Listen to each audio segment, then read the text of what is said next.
Assalamualaikum warahmatullahi wabarakatuh.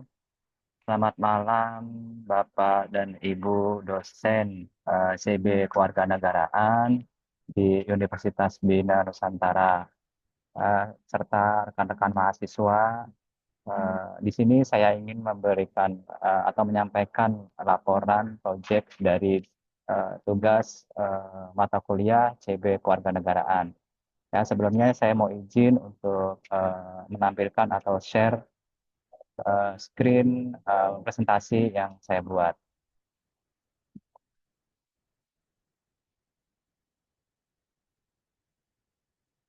Baik, Bapak Ibu, sebelumnya perkenalkan terlebih dahulu, ya, nama saya Pujianto, saya adalah mahasiswa di Nusantara. Eh, saya bersama kelompok ini mengerjakan tugas dari mata kuliah CB Kewarganegaraan. Ya, di kelompok saya itu ada 5 orang. Ya, yang pertama ada Kak Taufik Beri Wibowo, yang kedua Kak Ikhlas Maulana, yang ketiga ada Kak Salman Heru, dan yang keempat ada Kak Maya Agustina, dan yang terakhir adalah saya sendiri, Pujianto. Ya, kami dari kelompok 7 dari kelas CB Kewarganegaraan, ya, ingin menyampaikan laporan, ya, laporan dari proyek yang kami buat. Oke, yang berikutnya ini untuk judulnya, ya.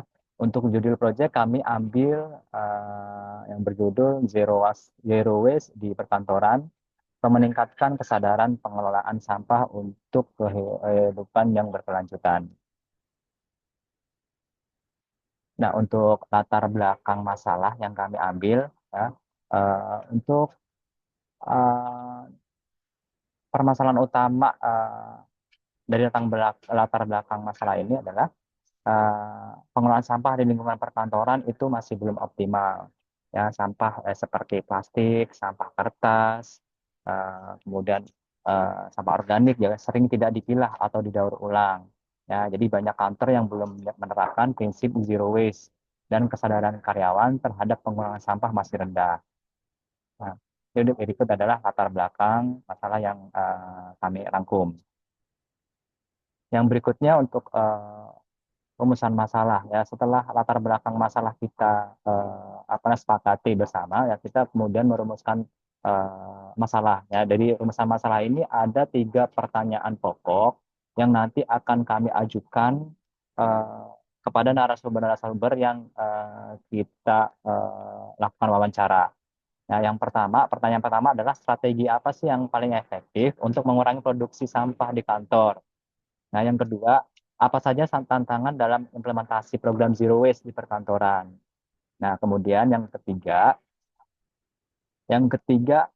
apa dampak positif Zero Waste bagi perusahaan dan lingkungan. Nah, itu adalah pertanyaan pokok yang nantinya akan sudah kami ajukan, ya, di uh, beberapa narasumber yang kami lakukan wawancara. Nah, Nah, berikut adalah hasil temuan di lapangan, ya, setelah kita melakukan observasi, ya, setelah kita melakukan wawancara. Nah, kemarin kita melakukan eh, wawancara itu di berbagai gedung. Nah, ini adalah yang saya ambil cuma 3, ya, yang di gedung MIT Plaza Jakarta, yaitu dengan wawancara dengan Bapak Adnan, ya, sebagai Head of Tenant Relation, ya. Eh, Temuan utama yang kami rangkum adalah gedung yang pertama adalah gedung bersertifikasi Green Building. Ya, yang kedua, sistem pemilahan sampah 3 jenis, yaitu organik, anorganik, benda tajam. Ya, kemudian edukasi dan pelatihan secara berkala untuk pegawai. Nah, yang tantangan yang besar itu adalah kurangnya kesadaran, ya, atau kebiasaan pribadi yang sulit diubah, dan minimnya informasi 2 arah, ya. Ini terutama untuk para karyawan yang ada di gedung, ya, kemudian juga para pimpinan-pimpinan juga yang di gedung. Jadi masih kurangnya kesadaran, ya, yang perlu harus diubah, ya, gitu, ya. Jadi untuk meningkatkan program Zero Waste ini supaya berjalan di semua pihak, ya, entah baik karyawan maupun atasan.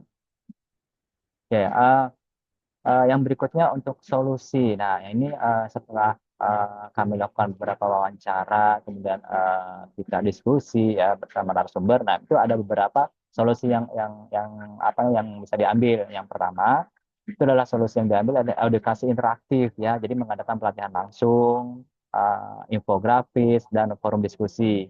Nah, yang kedua, kita lakukan percontohan oleh pimpinan kantor. Jadi selain jadi pemimpin juga kita harus memberikan contoh kepada para karyawan yang ada di kantor itu ya supaya bisa mengikuti. Jadi bahwa program Zero Waste ini emang benar-benar harus diterapkan secara bersama-sama. Jadi tidak hanya satu ataupun dua orang. Ya. Kemudian solusi yang berikutnya adalah penyediaan fasilitas pendukung ya seperti tempat sampah yang terpisah ya, dipisah antara sampah yang organik ataupun non organik itu harus dibedakan atau dipisah ya, antara sampah kering dan sampah basah juga harus dibedakan ya. Yang terakhir adalah menggunakan media sosial untuk kampanye kesadaran. Ya, itu ada beberapa rancangan solusi yang nanti akan apa yang diterapkan di proyek kami ini.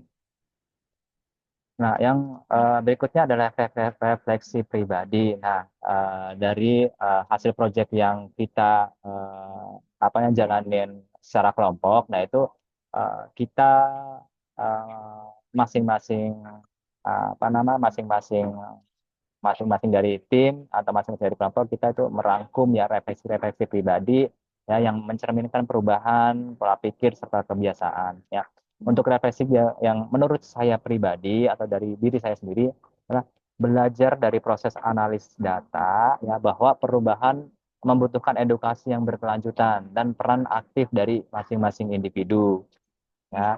Nah, terus kemudian ini ada juga apa namanya refleksi pribadi dari Kak Taufik Berry itu menyadari pentingnya penggunaan barang berulang seperti tumbler ya, merasa perubahan gaya hidup adalah tanggung jawab semua orang ya. Kemudian dari Kak Salman Heru itu mengalami transformasi ya perilaku pribadi ya kini lebih sadar dan mengajak orang lain ikut peduli lingkungan. Yang kemudian dari Kak Maya melihat melihat dampak nyata aktivitas kantor terhadap lingkungan yang mulai menerapkan kebiasaan zero waste dan mendorong perubahan yang kolektif ya. Kemudian yang terakhir dari Ika Ikhlas Maulana eh, itu tersentuh oleh wawancara dan merasa bertanggung jawab terhadap keberlanjutan lingkungan ya, demi generasi mendatang. Nah, itu adalah beberapa refleksi pribadi ya yang kami rangkum ya di kelompok kami ya di kelompok 7 di ICB Kewarganegaraan. Nah, baik, itulah hasil laporan proyek atau dari mata kuliah CB Kewarganegaraan. Apa namanya, apabila ada salah kata dalam penyampaian atau kekurangan, ya saya memohon maaf dan harapannya ya dengan adanya proyek ini, dengan proyek yang kelompok ini, ya saya pribadi itu bisa menambah wawasan ataupun pengetahuan. Nah, serta juga banyak insight positif yang saya dapat dan kemudian juga harapannya juga saya bisa apa namanya bisa melakukan perubahan yang jauh lebih baik lagi terkait pengelolaan sampah ya baik itu di lingkungan saya sendiri, lingkungan rumah bahkan di lingkungan pekerjaan saya juga bisa bermanfaat dan harapannya ke depannya juga saya bisa eh, apa namanya jauh bisa memberikan peran aktif ya untuk melakukan program Zero Waste ini di perkantoran ataupun di tempat saya bekerja. Nah, baik, kurang lebihnya mohon maaf. Ya, saya akhiri. Terima kasih. Wassalamualaikum warahmatullahi wabarakatuh.